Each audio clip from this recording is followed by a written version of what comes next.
Ya, jadi Bapak Ibu, hari ini adalah kesempatan bagi kita semua, terutama untuk saya, untuk mengerjakan atau menyelesaikan salah satu tugas dari aksi nyata saya, yaitu 1.4 tentang budaya positif di sekolah. Ya, jadi santai saja ya, tidak saja karena di sini memang hanya sekedar berbagi, tapi memang sangat penting juga. Jadi untuk pertama saya mau perkenalkan dulu, bukan perkenalkan, mungkin kita juga sudah laksanakan. Jadi yang pertama itu tentang budaya positif di sekolah. Jadi kita mau supaya di sekolah kita itu tentunya kita inginkan masa depan murid kita itu adalah murid-murid yang bisa berkolaborasi, aktif, inovatif. Kemudian murid-murid kita juga itu kita harapkan baik di SD maupun di SMP mereka itu memiliki karakter yang baik. Ya itu ya, karakter mereka itu baik. Nah itulah yang mau dipupuk di dalam budaya positif di sekolah. Nah pada kesempatan ini saya mau memperkenalkan atau mengajak kita berdiskusi tentang apa itu keyakinan kelas. Ya, jadi mungkin selama ini Bapak Ibu sudah melaksanakan di setiap kelas itu yang namanya keyakinan kelas atau kesepakatan kelas. Mulai dari kesepakatan kelas dulu. Saya mau tanya dulu, Bapak Ibu apakah sudah membuat keyakinan kelas? Ya, guru-guru yang dari SMP sudah buat keyakinan kelas atau belum? Atau kesepakatan kelas mau? Ya, kesepakatan kelas ada tidak? Ada. Kalau keyakinan kelas sama kan? Oh, baru dengar. Ya. Jadi sama dengan saya ketika pertama kali saya pikir kesepakatan kelas dengan keyakinan kelas itu sama. Nah, tetapi ternyata beda. Ya, jadi Bapak Ibu kesepakatan kelas itu adalah kesepakatan yang kita buat dengan murid pada saat pembelajaran berlangsung. Jadi bukan kesepakatan itu tak tepat pokade tapi ditandai tidak, tapi setiap kali kita mau melakukan pembelajaran kita adakan kesepakatan kelas dulu. Contohnya kita sepakat ya apa saja, anak-anak yang sebut tidak boleh pakai topi Bu. Nah contohnya di kelas ya, tidak pakai topi Bu. Oke, apalagi tidak boleh makan Bu, tidak boleh main HP. Yaitu kita sepakati bersama. Kalau minum bagaimana? Kalau ada yang bilang boleh saya minum Bu, boleh, berarti kita sepakat. Nah itu kesepakatan kelas. Nah keyakinan kelas itu lahir dari kesepakatan kelas.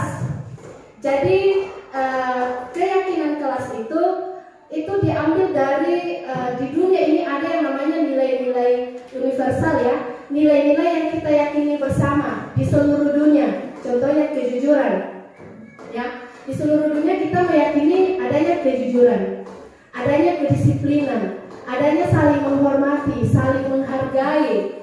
Nah itu nilai-nilai itulah yang kita mau masukkan di dalam sekolah kita, di dalam kelas kita melalui kesepakatan kelas. Jadi contohnya lepas topi dalam kelas itu termasuk apa yang kita mau ajarkan di situ.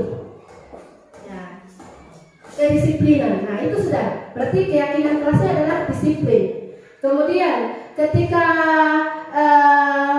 keluar harus izin dulu. Tidak boleh asal lari keluar. Jadi kan kita terapkan sama anak-anak kita ya. Yang naden tasuk, tak naden madun, assalamualaikum bang. Tapi izin dulu, angkat tangan dulu. Yang kita mau terapkan di situ apanya selain disiplin? Ya, apa kira-kira? Supaya anak-anak itu minta izin dulu. Yang kita mau ajarkan di situ adalah saling menghargai. Anak-anak menghargai kita di situ lagi mengajar, menghargai temannya yang lain. Nah, makan di dalam kelas yang kita mau ajarkan juga di situ adalah supaya anak-anak itu saling menghargai juga. Nah, tidak boleh makan di dalam kelas. Ya, jadi itu yang kita mau ajarkan, saling menghormati. Nah, yang mau di sana keyakinan kelas tuh. Jadi keyakinan kelas itu kita buat bersama. Jadi apa saja keyakinan kelas kita? Ya, jadi keyakinan kelas adalah disiplin. Nah, jadi itu lahir dari kesepakatan kita bersama. Oh, di disiplin Bu, saling menghargai, saling menghormati, ya, jujur, apalagi. Ya, jadi itu keyakinan kelas. Jadi kita tempel di dalam kelas kita. Contohnya, buku setelah dipakai ditaruh di mana? Apakah dihamur saja di atas meja? Oh, dikembalikan ke tempatnya Bu. Berarti kita mau mengajarkan nilai apa di situ? Tentunya di situ kita mau mengajarkan nilai tanggung jawab. Ya, di situ. Jadi itu semua yang disebut dengan keyakinan kelas. Jadi keyakinan kelas adalah disiplin, tanggung jawab, saling berbagi, saling menghargai, saling menghormati, jujur. Ya, jadi itu.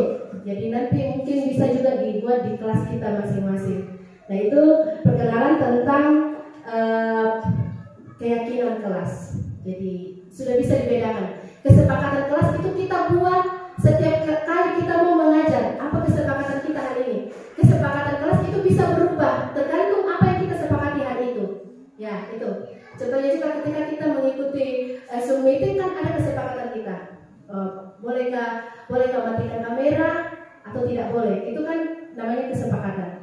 Nah, selanjutnya saya mau memperkenalkan kepada kita yang termasuk budaya positif di sekolah. Jadi setelah keyakinan kelas kita tadi itu kan termasuk budaya, ya. Budayakan anak-anak kembalikan barang ke tempatnya, budayakan anak-anak untuk saling menghargai, saling menghormati. Jadi itu budaya. Sekarang saya mau memperkenalkan yang namanya posisi kontrol guru. 5 posisi kontrol guru, dan saya mau mengajak kita menonton 5 posisi kontrol guru. Dan saya harap karena setelah ini kita akan berdiskusi, Bapak Ibu sudah di posisi mana. Terus dari 5 posisi kontrol guru itu nantinya mana yang sudah kita lakukan dan mana yang seharusnya kita hindari, mana yang seharusnya kita lakukan. Salam bahagia Ibu dan Bapak guru hebat. Dalam penerapan disiplin positif restitusi, salah satu program yang dikembangkan adalah 5 posisi kontrol. 5 posisi kontrol dalam restitusi adalah proses perjalanan seorang pendidik agar dapat mengenali dirinya. Pada video kali ini, kita akan membahas tentang 5 posisi kontrol yang dikembangkan oleh Diane Dawson dan contoh penerapannya.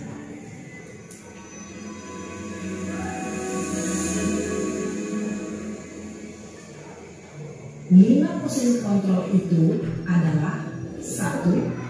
Posisi penghukum, 2. Posisi pembuat merasa bersalah, 3. Posisi tenang, 4. Posisi pemantau atau monitor, dan 5. Posisi manajer. Untuk lebih memahami kelima posisi tersebut, mari kita saksikan kasus Naren.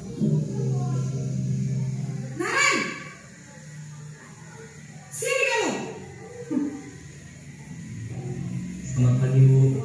Selalu terlambat. Kamu deh, pasti terlambat. Maaf, Bu. Saya... Apa? Apa coba? Alasan kamu apa lagi? Kapan sih kamu tidak terlambat? Malas sekali ya kamu jadi anak. Saya... Dasar pemalas. Gak kapok-kapok sih kamu. Sudah berapa kali terlambat? Sana, kamu keliling lapangan basket 2 kali. Kenapa saya... Sekarang keliling lapangan basket 5 kali sekalian, biar kapok. Cepat, pergi sana ke lapangan basket. Posisi penghukum biasanya berbicara dengan nada tinggi, menghargai guru hebat. Dampak yang terjadi pada murid ketika guru berada pada posisi penghukum adalah murid cenderung akan memberontak, bahkan menyimpan dendam.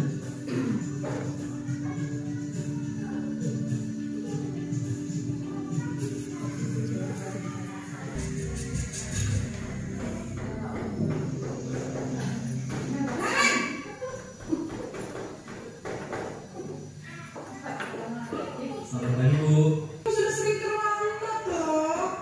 Ibu harus apa coba?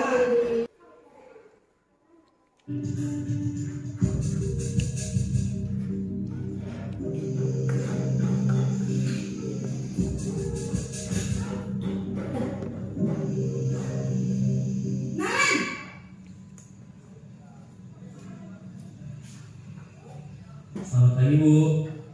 Selamat pagi Naren. Maaf Bu, saya terlambat. Iya, sekolah masuknya jam 7, sekarang sudah jam 7.20. Jadi sekarang bagaimana ini Naren? Maaf Bu, saya lupa setel alarm saya semalam. Baiklah, menurut kamu, keyakinan sekolah yang mana yang perlu kamu tingkatkan? Menghargai diri sendiri dan orang lain mungkin ya Bu.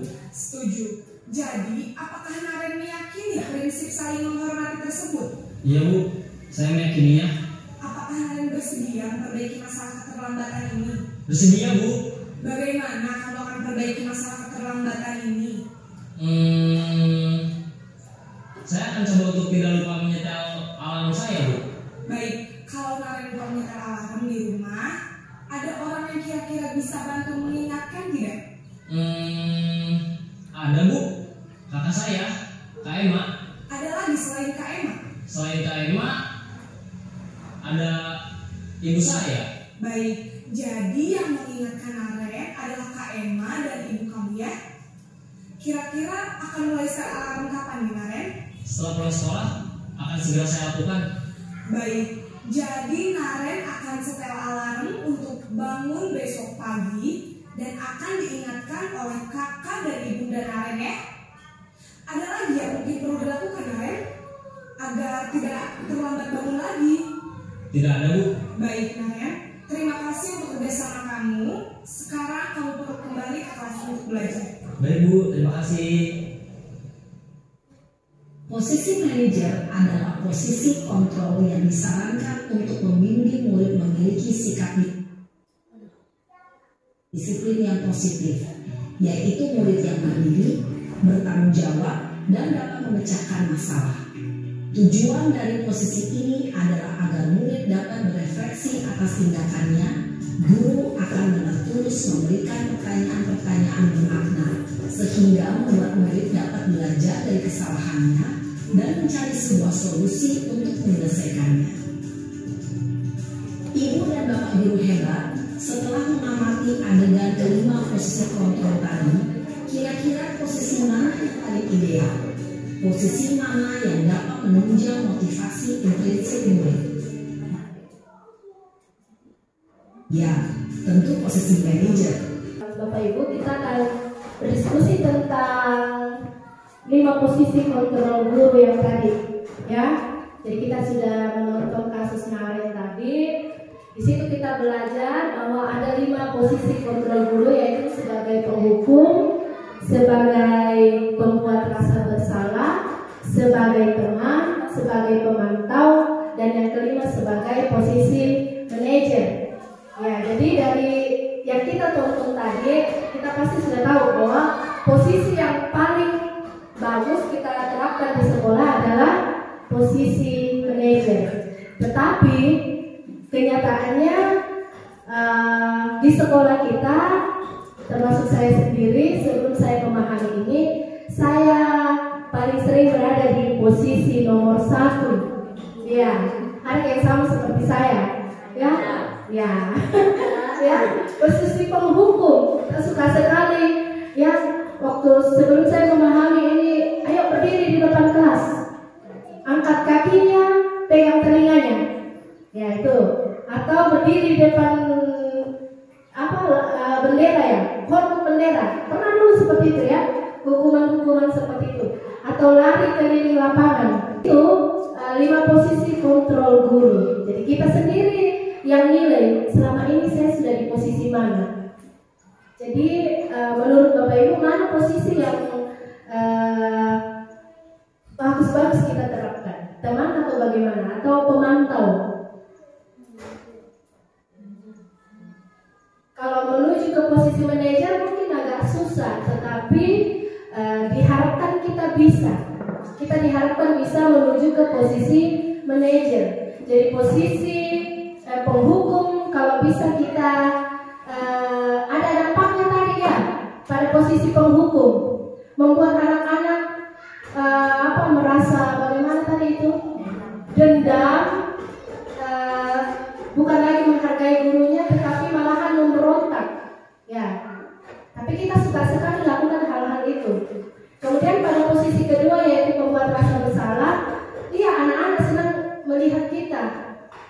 Tapi dalam diri anak-anak kita itu merasa gagal, merasa sudah membuat orang lain rugi, ya. Jadi itu kalau posisi pembuat rasa bersalah. Jadi itu masih bukan dorongan dari dalam. Jadi budaya positif di sekolah yang kita mau harapkan adalah budaya positif yang dari dalam, intrinsik, ya. Jadi harus karena dari dalam diri sendiri, motivasi dari dalam, bukan karena dari luar atau karena dari luar ya, eksternal. Bukan karena itu, karena dihukum baru mau berubah, karena dikasih tugas banyak baru mau berubah. Jadi itu eksternal. Atau seperti posisi pemantau, dituntut pokoknya dalam kelas istirahat harus selesai. Ibu tidak mau tahu, pokoknya harus selesai. Yang penting kamu selesaikan. Ya, karena kamu lambat misalnya. Kemudian pada posisi teman, ya bagus juga sebagai teman. Ya tadi Bapak Ibu menonton ya, kalau posisi teman tadi bagaimana? Kalau posisi teman tadi yang kita tonton adalah ya Naren, silakan Naren, tidak apa-apa Naren ya, nanti absen ibu yang bereskan, tidak apa-apa, gampang itu, gampang diatur, kita kan teman, ya seperti itu. Itu masih membuat Naren itu tergantung dengan gurunya. Begitu juga kalau kita menganggap dengan anak murid kita itu sebagai teman, pada posisi kontrol sebagai teman, murid kita itu akan tergantung dengan kita. Jadi alangkah baiknya yang kita mau belajar terapkan di sekolah kita adalah posisi manajer. Jadi apa hubungannya dengan keyakinan kelas yang saya perkenalkan pertama tadi? Pada saat kita melaksanakan posisi manajer, pada saat kita berada pada posisi manajer, posisi kontrol sebagai manajer, maka kita tanyakan seperti tadi, keyakinan mana yang perlu kamu tingkatkan? Keyakinan sekolah atau keyakinan kelas mana yang sudah kamu langgar? Ya, jadi saya juga akan memperkenalkan untuk menuju ke posisi manajer. Saya akan memperkenalkan yang namanya segitiga restitusi. Jadi di sini restitusi adalah di sini ya, proses menciptakan kondisi bagi murid untuk memperbaiki kesalahan mereka sehingga mereka bisa kembali pada kelompok mereka dengan karakter yang lebih kuat. Itu menurut dosen ya. Jadi segitiga restitusi itu seperti ini ya. Segitiga restitusi itu ada tiga tahapan dalam segitiga restitusi, yaitu menstabilkan identitas, kemudian yang kedua tindakan yang salah, kemudian yang ketiga menanyakan keyakinan. Ya, jadi supaya lebih mengerti bagaimana tahapan-tahapannya, saya mengajak kita untuk menonton satu kasus di SDN 6. Halo Putri, lagi apa coba angkat?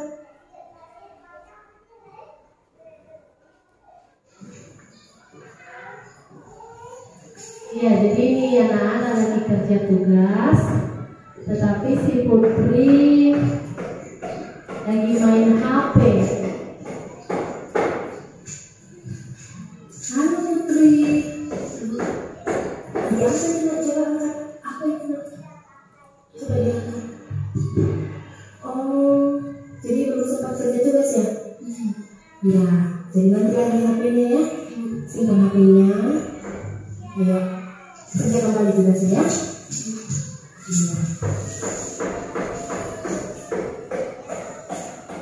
Ya, jadi pada kasus tadi, kalau kita masih pada posisi menghukum, pasti kita langsung hukum di situ, ya.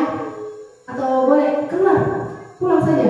Kalau kita masih pada posisi penghukum, kalau kita pada posisi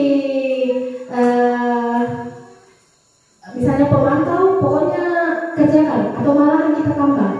Kalau kita pada posisi teman, oh ya tidak apa-apa, ya, tidak apa-apa, lanjutkan saja. Nah, kalau kita pada posisi teman, kalau kita pada posisi pembuat rasa bersalah, bagaimana kita berekspresi supaya kelihatan memelas di depan siswa kita supaya dia merasa bersalah. Ya, jadi itu. Tapi kita mau belajar menerapkan posisi manajer.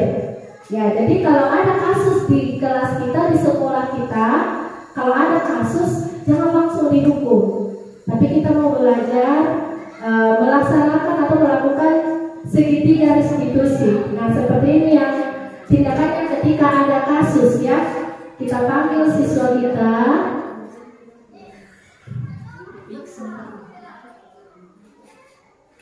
Ya, kita panggil siswa kita. Saya duduk saja ya.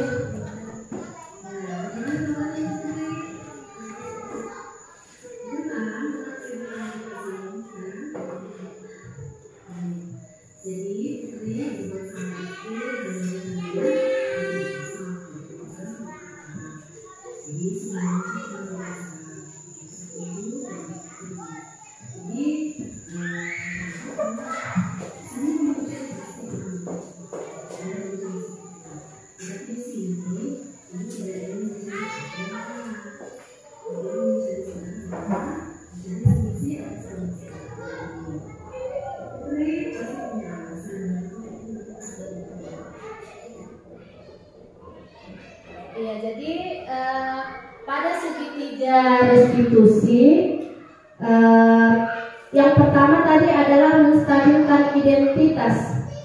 Jadi ditanya dulu, saya tanya Putri, paham kenapa ibu panggil? Iya paham Bu. Karena kasusnya tadi dia main HP, ya pada saat teman yang lain lagi mengerjakan tugas. Nah, yang pertama itu adalah validasi tindakan. Jadi pada bukan validasi tindakan, menstabilkan identitas. Jadi pada saat pertama itu kita harus ungkapkan kepada murid kita atau kepada yang membuat masalah itu, kita harus stabilkan identitasnya dulu. Jadi tidak langsung dikira-arahin, tidak langsung marah-marah tapi kita stabilkan identitas dulu, bicara dari hati ke hati. Kita tanya dulu, ya.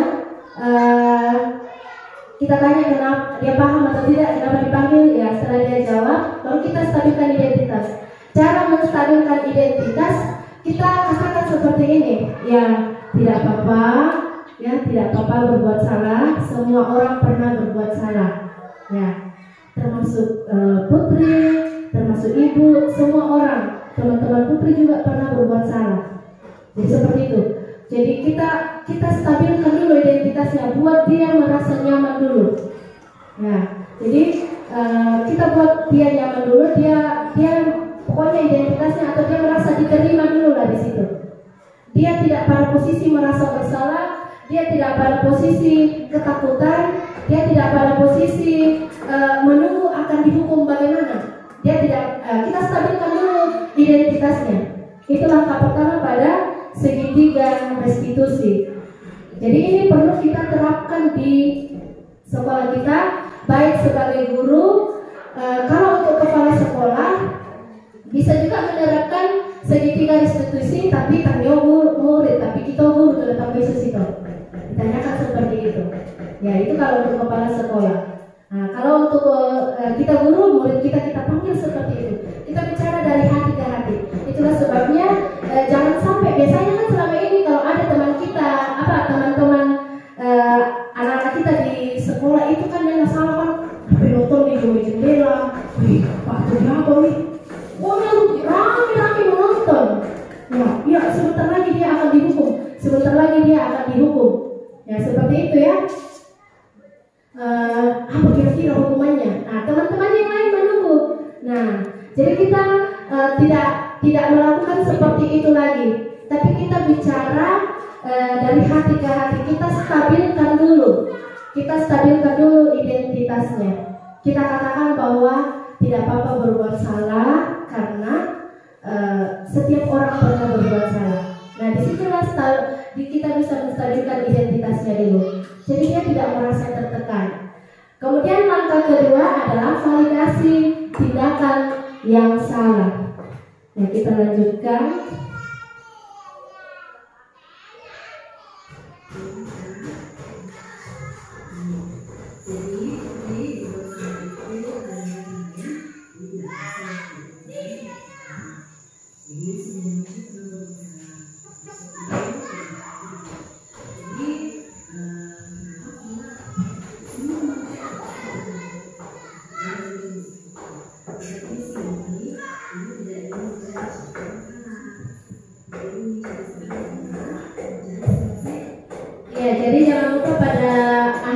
dari menstabilkan identitas, kita mengatakan bahwa di sini kita tidak mau mencari siapa yang salah, tetapi kita mau mencari solusi.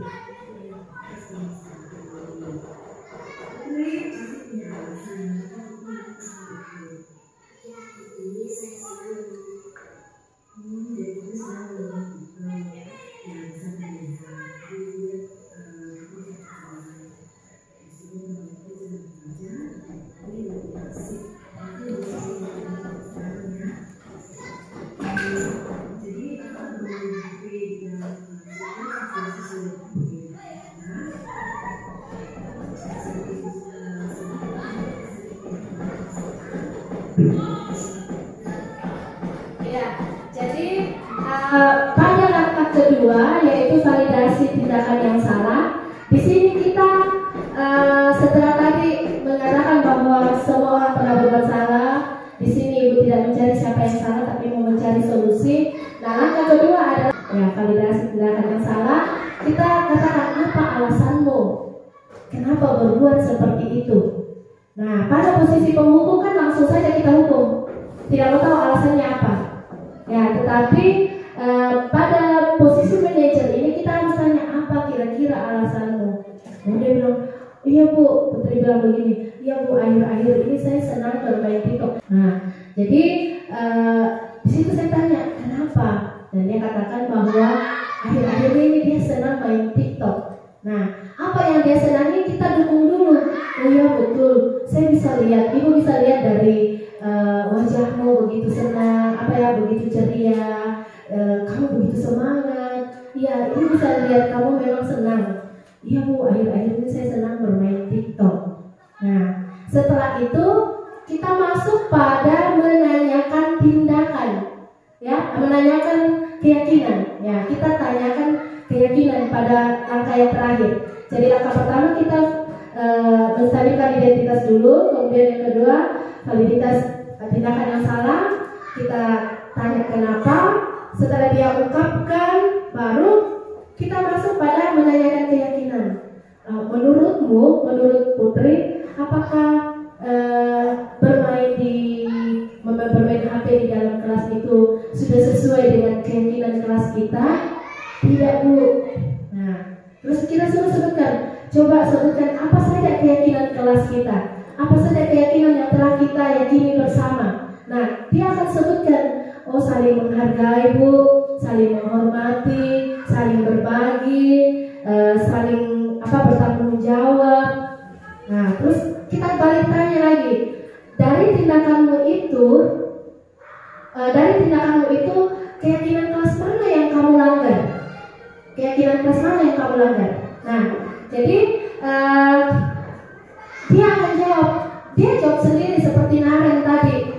Keyakinan kelas mana, keyakinan sekolah mana yang perlu Naren tingkatkan? Bu ya, menghargai diri sendiri bu ya, dan menghargai orang lain. Nah, gitu. Jadi kita tanyakan. Jadi tidak serta-merta kita pada posisi penghukum memarahi apa semua tanpa kita berbicara dari hati ke hati. Nah, setelah saya tanyakan, dia jawab, oh bu, saya melanggar keyakinan kelas yaitu saling menghargai. Saya tidak menghargai ibu dan saya tidak menghargai teman-teman saya yang sedang mengerjakan tugas, dan saya tidak menghargai diri sendiri karena saya juga tidak mengerjakan tugas. Ya, seperti itu yang segitiga restitusi. Jadi ada 3 langkah yang harus selalu kita lakukan ketika kita mau berada pada posisi kontrol seorang manajer. Nah, dari kelima posisi tadi, posisi inilah yang bagus kita terapkan di sekolah. Ya, jadi mungkin adakah dari Bapak Ibu yang mau mungkin adakah kasus yang pernah dihadapi, kemudian bagaimana Bapak Ibu menghadapinya? Ya, adakah mungkin di SMP ada kasus seperti apa? Adakah? Atau ada yang belum mengerti? Ya, ya silakan. Terima kasih. kasih kesempatan yang diberikan kepada saya. Minta maaf saya duduk karena masih capek. Ya, tidak apa-apa. Iya. Saya kira kalau menurut saya pengalaman saya khususnya di Satuan Pendidikan SD Jalan Awan Rantai Kalua, iya, memang pernah ada masalah. Kita menghadapi masalah itu masih cenderung dengan cara-cara yang ada posisi membuat merasa bersalah. Pada saat seseorang merasa bersalah karena terus terang selama ini belum tahu mengenai 5 posisi kontrol guru.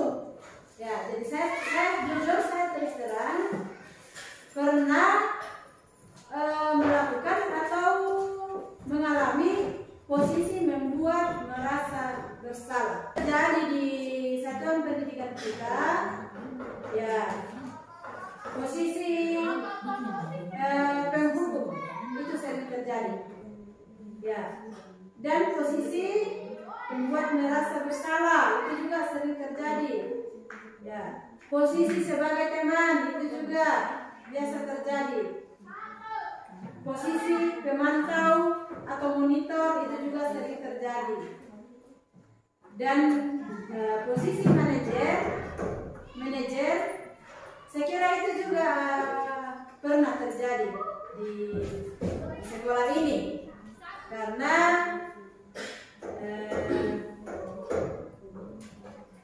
saya sudah cukup lama berkecimpung di sekolah ini, jadi saya tahu persis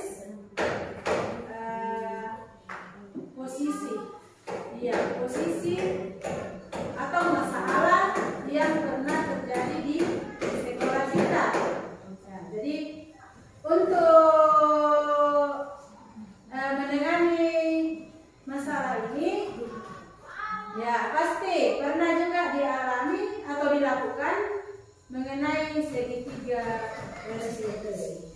Ya, contohnya menstabilkan identitas, validasi tindakan yang salah, mencari tahu apa alasannya, dan membuat apa solusinya.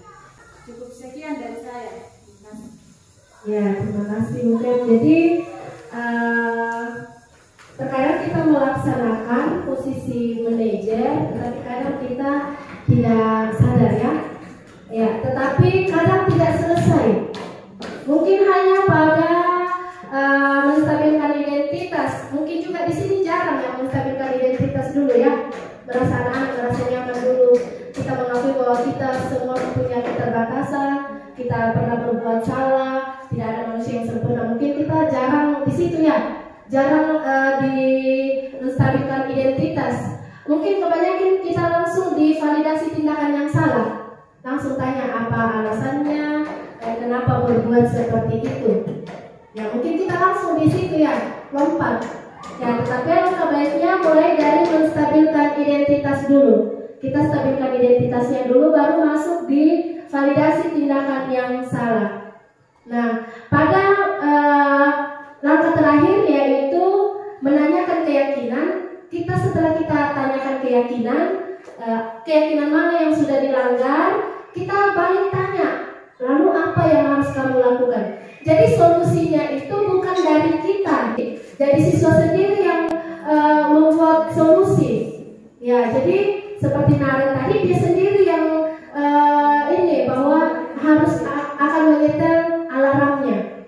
Kemudian kalau tidak berfungsi alarmnya akan dibangunkan sama kakaknya atau sama ibunya. Jadi solusinya itu dari siswa sendiri, bukan dari kita. Tapi biasanya kan kebanyakan yang terjadi kita yang kasih solusi. Harus khusus pito.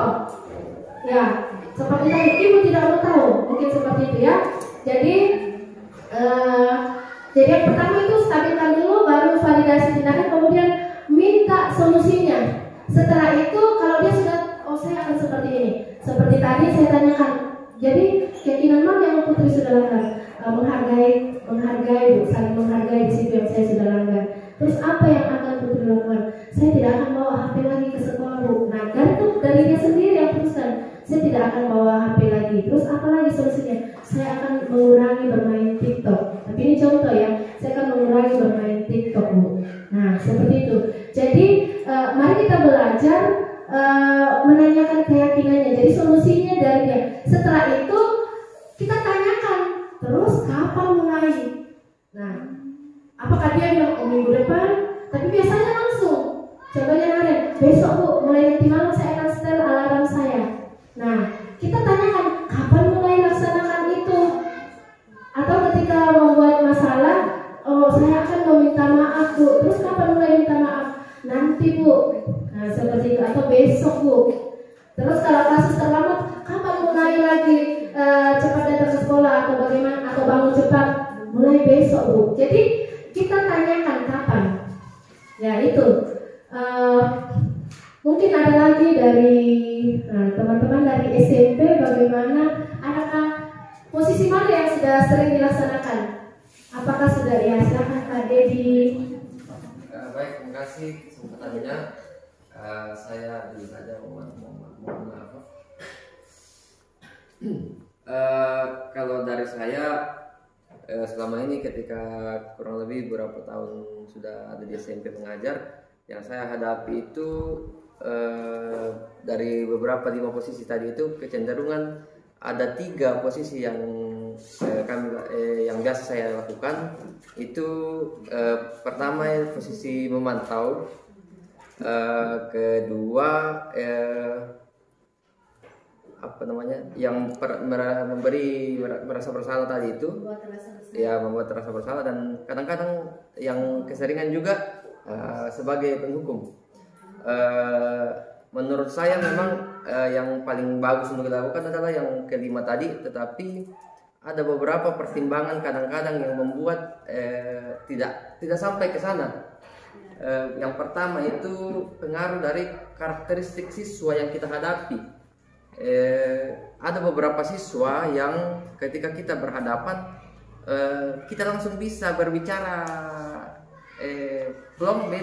enak dengan situasi yang kelima itu, dan mereka melakukan langsung mengubah dengan itu. Tetapi ada memang karakter siswa yang berbeda yang kita hadapi, yang hampir kalau berdasarkan pengalaman selama ini, minggu ini dia pasti membuat kesalahan, minggu depan dia lagi, bulan depannya lagi dia terus.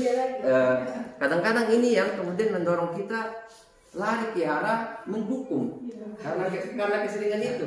Itu yang menurut saya yang agak membuat kita susah kadang-kadang mencapai yang posisi kelima tadi, karena karakternya si siswa ini yang memang mungkin pembawaan dari rumah, pembawa situasi tempat tinggal yang mengakibatkan kita kadang-kadang, kalau mungkin menurut saya kadang-kadang kita sudah mengupayakan yang posisi 5 tadi itu, tetapi tetap berputar lagi dengan situasi yang sama karena memang karakternya si siswa ini. Mungkin dari saya, terima kasih. Ya, terima kasih Pak Dedi. Ya, memang ada siswa seperti itu, bukan hanya di SMP Pak, di SD ada, dan orangnya sama terus setiap hari. Kalau di SMP mungkin tiap minggu, kalau di SD tiap hari. Ya, selalu terlibat. Ya, memang itu juga bukan hanya karena dari sekolah, tapi di rumah. Di rumah mungkin sering dikasari, di rumah mungkin sering dihukum, sehingga kalau kita sudah di sekolah itu dia sudah kebal, ya dia sudah kebal. Nah, tetapi kembali lagi, selalu ada akibat terhadap diri anak ketika kita menjadi seorang guru pada posisi menghukum. Anak akan dendam kepada kita, kemudian pada posisi membuat merasa bersalah, ya ada identitas gagal di dalam dirinya, dalam diri anak ini. Tapi karena juga biar kita merasa bagaimana, dia juga tidak merasa tunji bersalah. Toh, karena juga seperti itu ya. Memang karakteristik anak-anak kita itu luar biasa. Tapi disinilah posisi kita sebagai guru, disinilah peran kita sebagai guru. Bagaimana kita mengupayakan yang terbaik. Tetapi dari kelima kontrol tadi, mari kita lakukan terus yang namanya posisi manajer, berbicara dari hati ke hati. Kemudian sekali lagi mungkin solusinya dari mana Pak ketika dilaksanakan yang posisi manajer itu? Apakah dari Bapak atau langsung dari siswa sendiri? Beberapa kasus cukup sedikit yang bisa dimungkinkan di posisi kelima itu, tetapi memang biasanya kadang-kadang dengan cara biasa dipanggil secara pribadi ke kantor, kemudian bicara istilahnya dari hati ke hati. Kemudian kadang-kadang kita tentukan solusi bersama seperti apa. Kita tentukan dari guru. Solusi bersama. Tapi yang menawarkan pertama siapa Pak? Tentu kita istilahnya kita membentuk kesadaran dulu bahwa memang hal yang itu keliru dan ada hal yang lebih baik lagi. Apakah kita tidak selalu memaksa harus seperti ini, harus ikuti aturan. Menurut saya itu kesepakatan bersama, karena tidak mungkin juga kalau kita berhadapan dengan siswa mutlak dari si siswanya yang menawarkan dan kesempatannya yang keliru juga. Kita yang jadi betul. Jadi pada posisi segitiga restitusi itu memang kita di situ memfasilitasi, kita di situ yang membangun kepercayaan diri siswa dulu, baru kemudian kita memberi jembatan lah, supaya dia juga tidak salah. Ya kita tanyakan dulu, kalau dia sudah mentok mau lakukan apa, tidak tahu juga dia mau melakukan apa, kita kasih istilahnya, kita kasih saran lah. Bagaimana kalau seperti ini? Bagaimana kalau seperti itu? Ya, jadi upayakan yang pertama dulu kita tanyakan dia maunya bagaimana. Ya seperti itu. Pada posisi ini memang agak sulit memang, tetapi namanya budaya positif di sekolah. Kembali lagi pada budaya positif. Mari buat dulu kesepakatan kelas. Setelah kesepakatan kelas, buatlah keyakinan kelas. Itulah pentingnya keyakinan kelas itu harus ditempel di kelas. Ya, jadi keyakinan kelas itu ditempel di kelas. Mereka sendiri yang buat, baru mereka akan tahu oh di sini. Jadi budaya positifnya di situ yaitu menerapkan nilai-nilai universal dalam kehidupan mereka sehari-hari ketika di sekolah.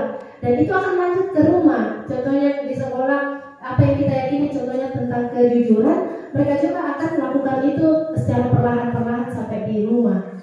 Ya, itu seperti itu. Atau ada yang lain, setelah Bapak Ibu guru mendengar tentang 5 posisi kontrol ini, mana kira-kira yang mau tetap dilaksanakan? Apakah tetap pada posisi penghukum atau sebagai teman? Jadi selalu ada dampaknya. Kalau sebagai teman, anak-anak akan bergantung sama kita. Jadi itu dari luar. Jadi sebagai pada 4 posisi pertama, penghukum, pembuat rasa bersalah, teman, dan pemantau itu motivasinya dari luar, bukan dari dalam diri siswa. Kenapa posisi manajer itu adalah yang terbaik? Karena dari dalam siswa sendiri yang mau berubah. Nah itu yang kita mau capai. Memang susah, ya tidak gampang. Tetapi itu yang akan kita mau capai baik di SD ini maupun di SMP, karena kita adalah sahabat. Mungkin ada yang lain bagaimana? Ya, silakan Pak. Ya, terima kasih. Nah, bagus juga ini yang kalau ada yang seperti ini dilakukan. Jadi dengan adanya yang baru ada juga metode baru. Ya, 5 ini sebenarnya sudah dilakukan. Tapi itu cuma di sana ya pemecahan masalah atau kasus. Jadi itu di sana komunikasi satu arah dan juga komunikasi 2 arah. Jadi ada komunikasi satu arah kan melihat penghukum doa. Itu cuma secara demokrasi ya kita sepakat jadi yang maksud. Tapi baru sekarang kita dengar bahwa ternyata ada 5. Tidak tertutup kemungkinan ke depan mungkin dia 4 toh.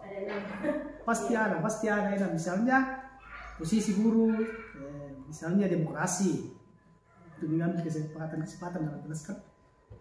Nah dia alat kesempatan lah mungkin dia kelompok A, dia bilang nilai tidak baik, tapi kelompok B mungkin mengatakan itu baik. Tapi ya secara demokrasi mana yang lebih demokrasi dalam. Ya kalau menurut saya ini dari 5 posisi guru ini saya lakukan. Ya, saya lakukan. Sudah sekian 20 tahun ya, karena tergantung dari kasusnya.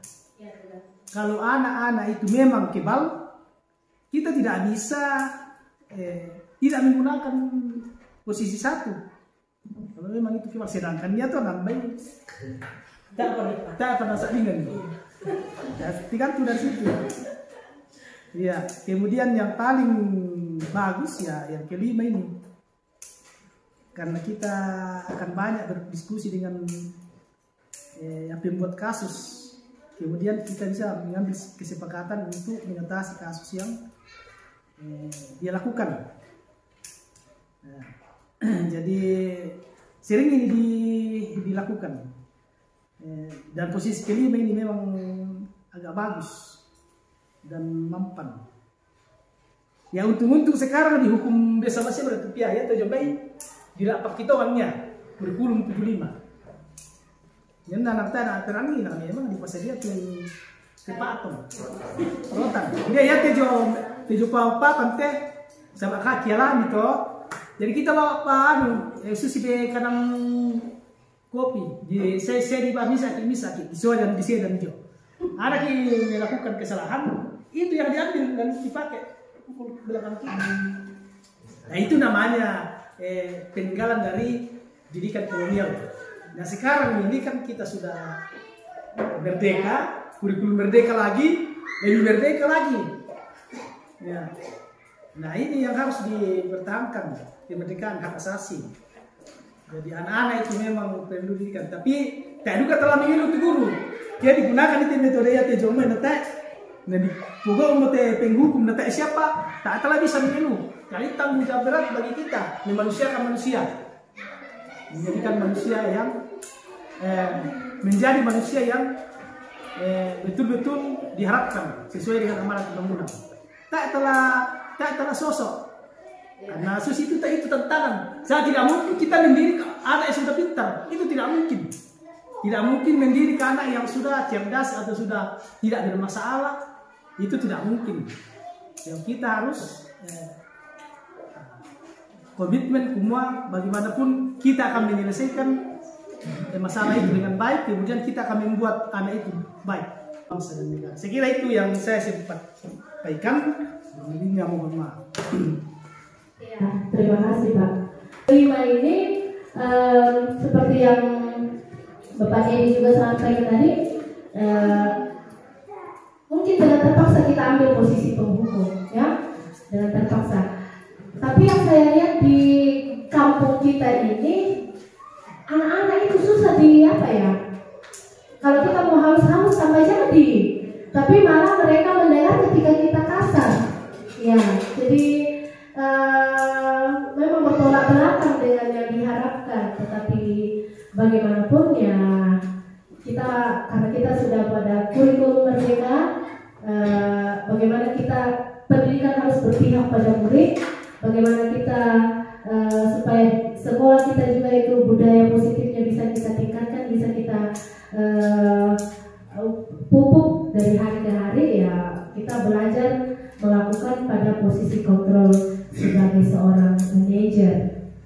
Ya, jadi mungkin bisa kita praktekkan lah pelan-pelan lah seperti itu. Ya, ada lagi banyak sekali kasus di sekolah kita ya. Ya sekarang. Karakteristik siswa yang begitu susah mau dirubah, ya. Jadi ada 11 siswa yang aktif memiliki karakteristik yang berlainan semua. Ada yang bisa dibentuk dengan mudah, ada karakteristik siswa yang hari ini dirubah tetapi besok berubah. Ada yang dirubah dalam 1 jam lagi dia berubah.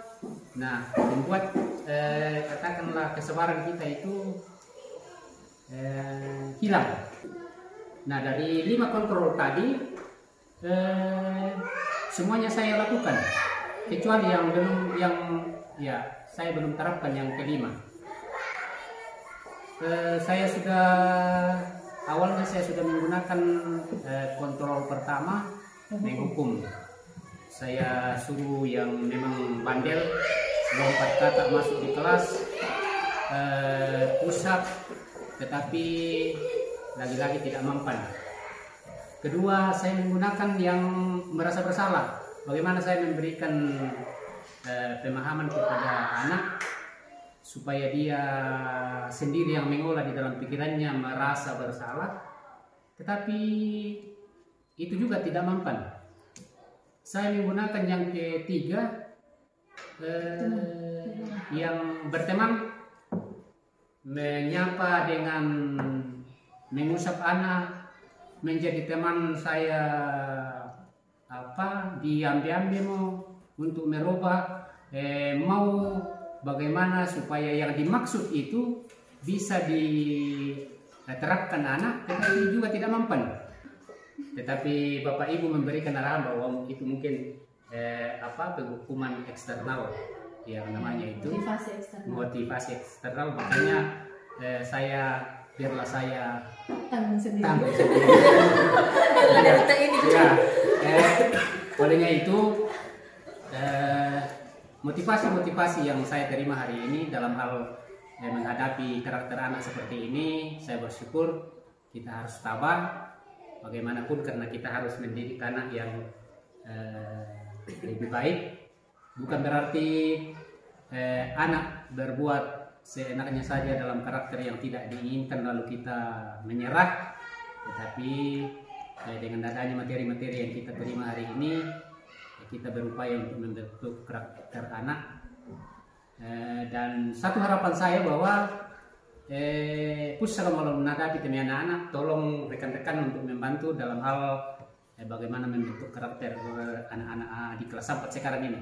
Jadi mohon bantuannya, berilah bimbingan jika saya tidak ada atau jika kita melihat anak-anak kita ini yang berlaku begitu. Mohon. Terima kasih. Ya, terima kasih Pak Markus.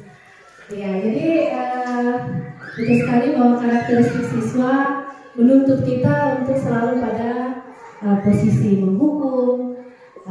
Kalau tidak bisa kita coba dengan membuat rasa bersalah, kita mengawas bagaimana supaya dia merasa bersalah terhadap kita, tetapi kadang juga tidak membawa perubahan apa-apa.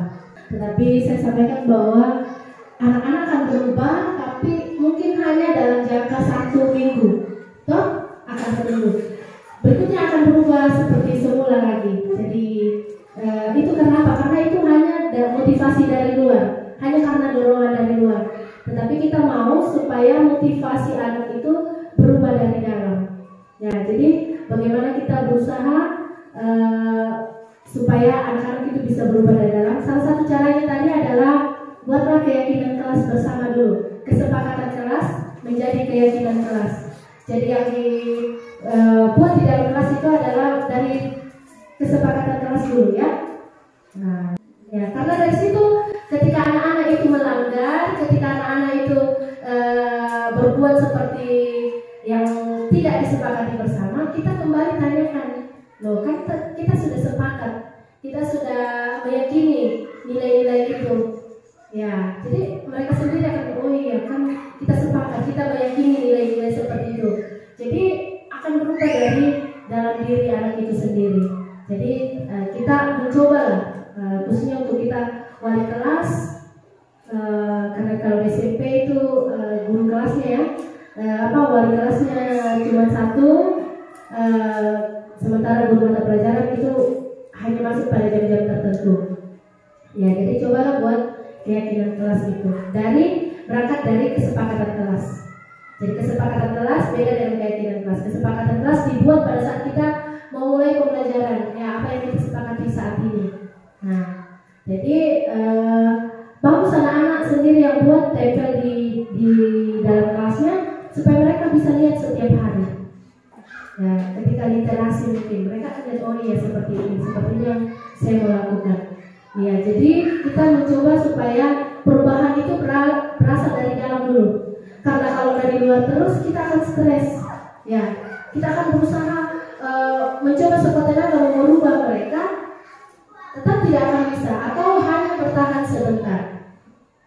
Ya, memang ada waktunya kita menggunakan posisi penghukum, ada waktunya menggunakan posisi sebagai teman, tetapi itu sifatnya dari luar, jadi tidak akan bertahan lama. Ya, ada lagi? Ya, silakan Bu Gui.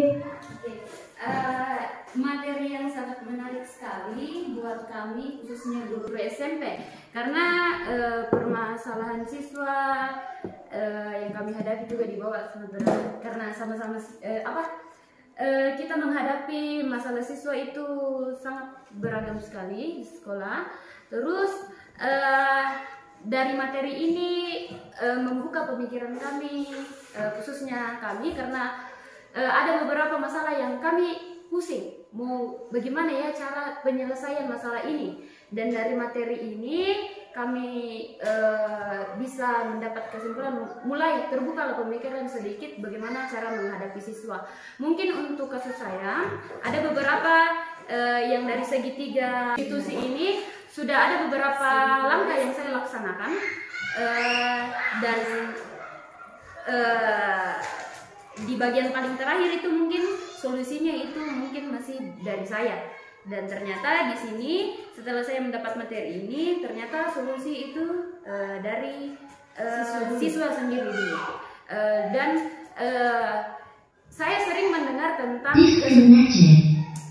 saya sering mendengar tentang kesepakatan kelas, karena setiap berselancar di dunia maya mencari tentang materi-materi atau cara-cara penyelesaian, cara-cara mengajar di kelas, atau materi-materi ice breaking, atau materi-materi yang sedang booming sekarang di dunia pendidikan. Saya sering melihat di Instagram khususnya, saya sering melihat tentang kesepakatan kelas. Tapi pada hari ini saya mendapatkan ilmu yang baru lagi, yaitu keyakinan kelas. Meskipun saya cuma menonton saja, belum untuk melaksanakan kegiatan itu, tapi dari sini bisa mencoba untuk melaksanakan di pembelajaran saya. Terus ada 3 hal yang saya dapat di sini. Pertama itu melaksanakan yang kesepakatan kelas, keyakinan kelas, dan segitiga restitusi ini. Dari materi, dari pengalaman-pengalaman yang Bapak Ibu sampaikan tadi, misalnya sudah mencoba cara ini, pemarah, atau mencoba menjadi teman, mencoba membuat pembuat merasa bersalah, dan sebagai pemantau, mungkin kita masih kurang di bagian kelima sebagai manajer. Satu hal yang saya pahami, karena langkah terbaik yang bisa kita laksanakan itu adalah sebagai seorang manajer. Saya rasa kalau kita mau manajer ini, langkah terbaik ini bisa kita laksanakan dengan baik di sekolah, kuncinya itu adalah konsisten. Kuncinya itu adalah konsisten.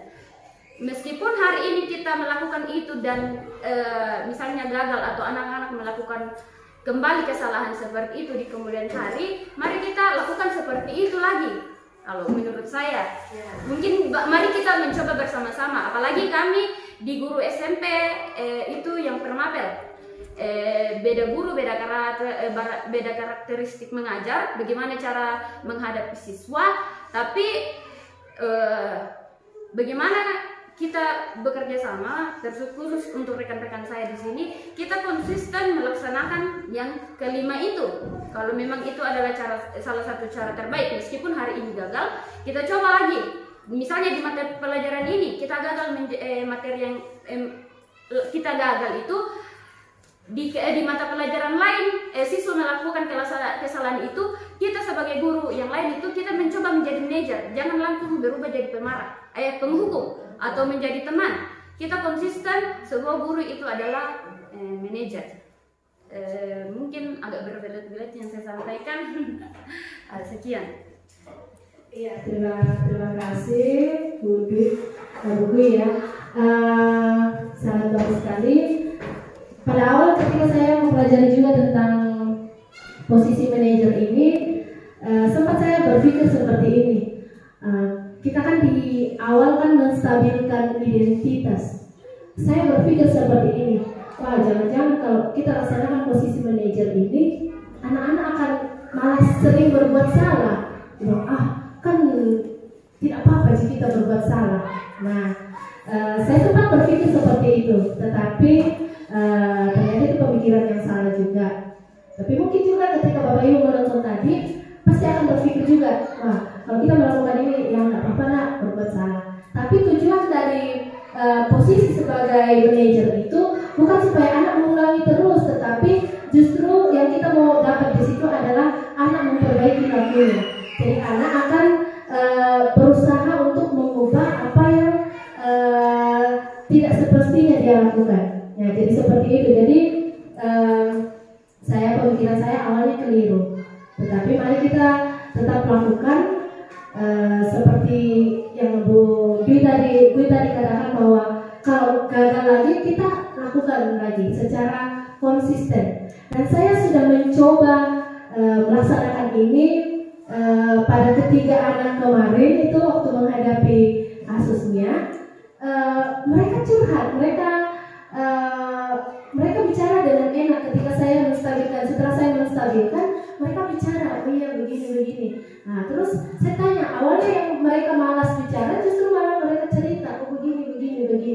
Ya jadi mari pada posisi manajer ini kita harus tahu dulu apa masalahnya. Ya jadi jangan langsung sebagai posisi penghubung, kami seperti hari tadi begitu memang. Ya jadi mari kita mencoba untuk mengikis hal kebiasaan seperti itu sedikit demi sedikit, karena kita semua itu selalu, termasuk saya, sering berada pada posisi penghukum.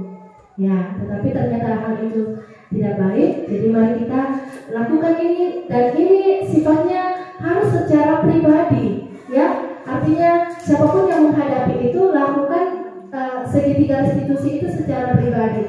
Contoh kalau di SMP, pada saat guru mapel masuk ada kasus, lakukan secara pribadi. Ya, jadi Bapak Ibu bisa mencari di internet nanti segitiga restitusi itu seperti apa. Ada di internet segitiga restitusi. Langkah-langkahnya 3 ya. Jadi harus ada langkah 3 itu. Ya, jadi jangan hanya langsung di validasi tindakan yang salah, jangan langsung di situ.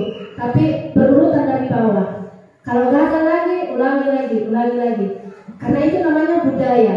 Jadi yang namanya budaya itu adalah kebiasaan yang harus kita pupuk secara terus-menerus. Budaya positif berarti kebiasaan yang kita lakukan di sekolah itu, hal-hal yang baik yang kita lakukan dari hari ke hari. Kita pupuk dari hari ke hari. Ya.